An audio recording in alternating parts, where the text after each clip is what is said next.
He's doing two huge games in the Big 12 this weekend, a much criticized conference so far because of the lack of defense. They did not have Baylor in the top four. They did not have TCU in the top four. It was Clemson, LSU, Ohio State, and Alabama. How did that land for you?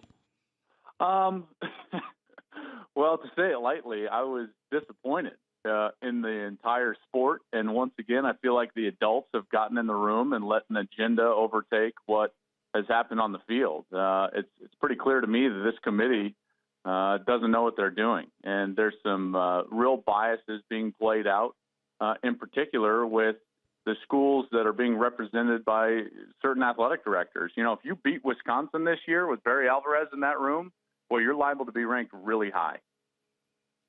The SEC had 6 teams from the SEC were all ranked higher than those teams slotted in both the AP and USA Today coaches poll. What does that tell you?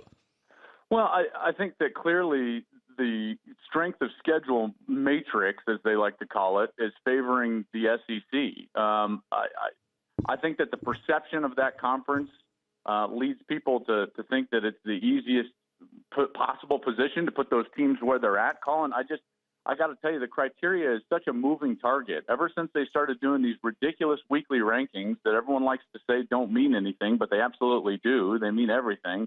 The criteria has been a dartboard that's on a different position on the wall at all times. And this committee, it likes to play the darts blindfolded. They talk about game control last year 1 week. Then it's strength of schedule. Now all of a sudden it's a new equation, apparently concocted by everyone at the four-letter, called strength of record. They talk about common opponent or eye test. Now I'm hearing a term, circumstance around a loss.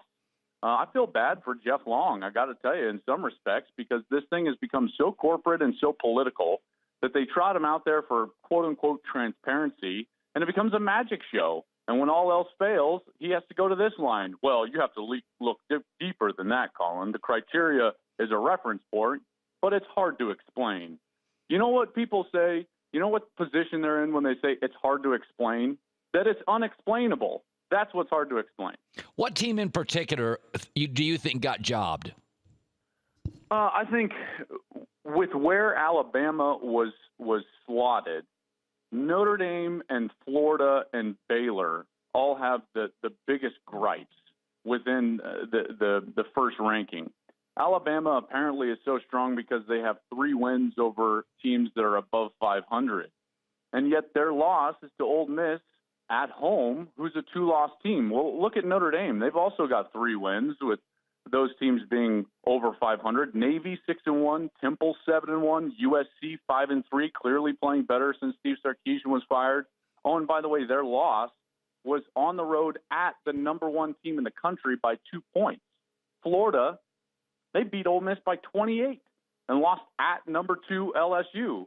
So you tell me, what's the worst loss? You know, Alabama is the only team in the country, Colin, that it doesn't matter if they win or lose. They're going to be up there because of their brand, and everyone's afraid of Nick Saban.